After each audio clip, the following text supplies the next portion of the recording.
D'accord. Alors je me suis retrouvée, on ne sait comment, sur la théorie des cheveux blonds, où certaines filles partagent comment la façon dont elles sont traitées change lorsqu'elles passent de brune à blonde. Et vice-versa, évidemment. Donc, selon elles, être brune ou avoir les cheveux plus foncés ne signifiait pas qu'elles n'étaient pas attirantes.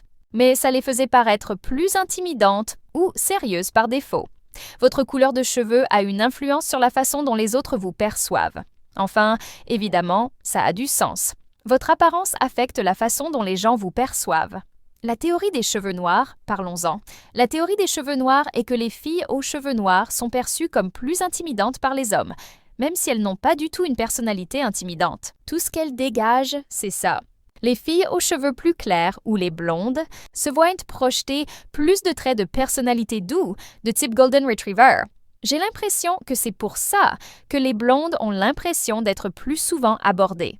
J'ai vu des filles qui avaient eu les cheveux blonds avant de les foncer dire que lorsqu'elles étaient blondes, elles se faisaient plus aborder par les mecs. Je suppose que c'est parce qu'elles sont perçues comme plus amicales, même si ce n'est pas forcément le cas. Plus vos cheveux sont foncés, plus vous avez l'air trop sérieuse, plus vous avez l'air distante.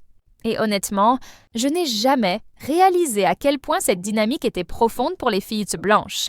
Les fillettes noires connaissent aussi très bien ce concept. Pour elles, il ne s'agit pas de la couleur de leurs cheveux, mais de leur état.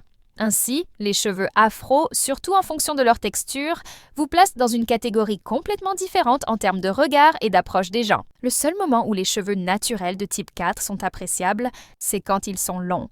Maintenant, s'ils sont courts, alors ma belle, il faut avoir confiance en toi. Beaucoup de gens disent « Oh mon Dieu, j'adore les cheveux naturels ». Mais là, ça dépend de quel type de cheveux naturels. Il y a tellement de facteurs qui entrent en jeu et je ne vais même pas m'y attarder. Parce que si vous savez, vous savez. Seules celles qui ont des cheveux afro comprennent. Genre, vous voyez de quoi je parle. Maintenant, comparez ça au port d'une perruque.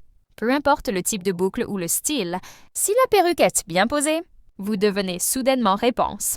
Les gens sont prêts à vous aider, à vous décrocher la lune. Vous faites partie du centre de la beauté. C'est une sensation complètement différente et ça fait tellement de bien. C'est comme si vous aviez franchi une ligne invisible pour devenir acceptable ou désirable. Maintenant, la théorie des couleurs pour les filles noires entre en jeu. Mais ce n'est pas aussi important ou aussi significatif que la texture. La couleur noire sera toujours l'élite. Mais heureusement, avec les perruques, cela vous donne la possibilité d'essayer tellement de couleurs différentes qui vous donnent une toute nouvelle énergie. Mais je n'avais jamais réalisé à quel point la suprématie blonde était profondément ancrée.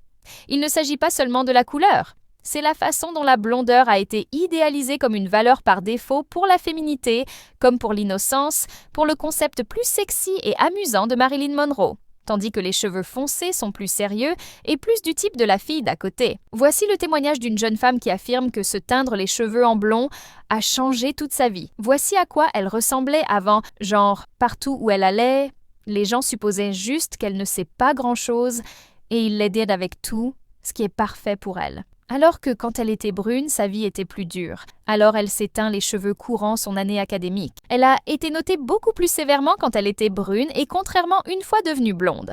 C'était genre « Ah, tu es venue en cours? C'est tellement studieux de ta part. » Genre « C'est cool. » Un jour, au volant de sa voiture, elle a heurté la voiture d'un mec au drive-thru de McDonald's alors qu'elle était concentrée au volant. Elle avait juste oublié de couper le contact et s'était juste contentée de maintenir son pied sur le frein.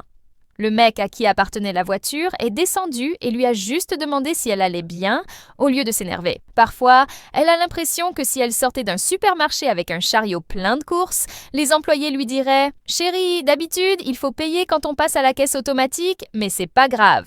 Il n'y a aucune chance que tu aies su. C'est tellement stupide. » Honnêtement, qui s'en soucie? Il est crucial de se rappeler que la couleur des cheveux est une caractéristique physique parmi tant d'autres et qu'elle ne saurait en aucun cas définir la personnalité, l'intelligence ou les capacités d'une personne. Chaque individu est unique, avec un mélange complexe de traits et d'expériences qui vont bien au-delà de son apparence. En prenant conscience de nos propres biais et des influences culturelles, nous pouvons apprendre à regarder au-delà de la couleur des cheveux et à apprécier la richesse de la diversité humaine.